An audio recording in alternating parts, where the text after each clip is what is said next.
The U.S. and Chinese officials reached a framework deal for keeping TikTok running in America. And this paved the way for the direct engagement between Donald Trump and Xi Jinping for the first time since June.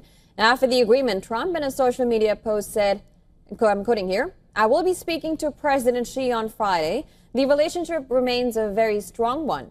Referring to the meeting in Spain, Trump added that the session has, quote-unquote, gone very well. Separately, Trump told reporters that there was no decision yet on whether Beijing would continue to have a stake in the new venture, but he said the TikTok negotiations can maybe even bring U.S. closer to China.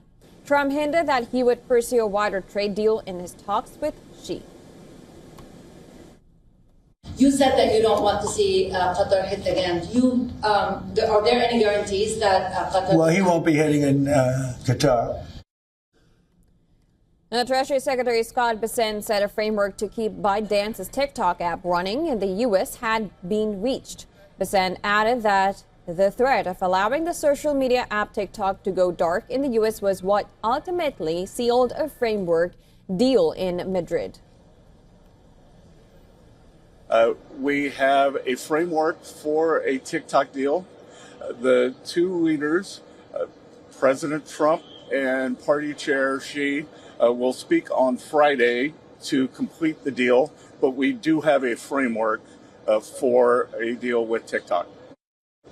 Getting to this framework was made possible by President Trump and the high regard that President Trump has for Party Chair Xi.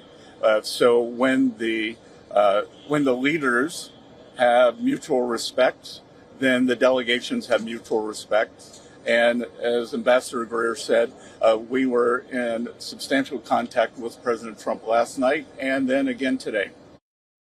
And China's Vice Commerce Minister Li Chengcheng said a framework of consensus had been reached on TikTok. But he cautioned that Beijing won't sacrifice principles for a deal. Listen to this. During this meeting, both sides engaged in candid and in-depth exchanges regarding TikTok and China's relevant concerns. They reached a basic framework consensus on cooperatively resolving relevant issues such as TikTok, reducing investment barriers, and promoting relevant economic and trade cooperation.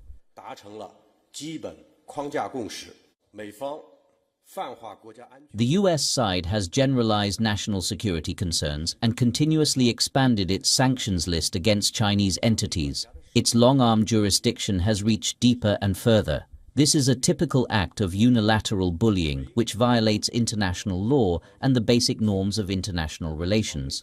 China firmly opposes this and raised serious concerns with the U.S. side during the talks. Well, however, the terms of the TikTok blueprint remain unclear. We had very good discussions. We preferred to keep the discussions on TikTok. We will be holding trade negotiations in about a month, again, at a different location. But we talked about many things that we might do in the future.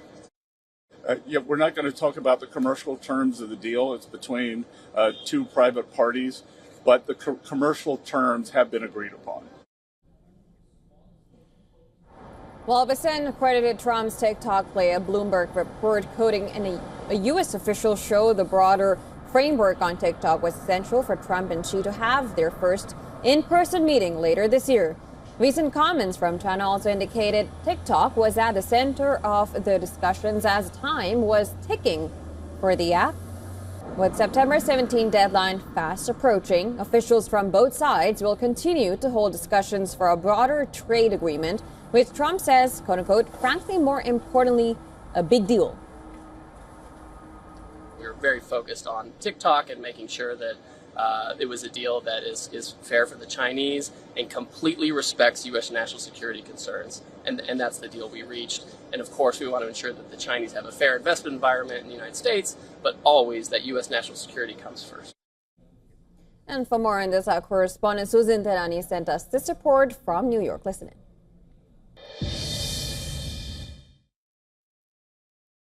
The United States and China say that they've reached a framework agreement in Madrid to transfer control of TikTok from the Chinese parent company ByteDance towards U.S. ownership, a move aimed at easing Washington's national security concerns. President Trump has said that he hasn't decided yet on whether China will retain any stake in the company, while acknowledging the deal, quote, looks like it will involve a transfer of ownership. He is set to speak with Chinese President Xi Jinping on Friday to finalize details. Susan Taprani reporting from New York for WION World is One.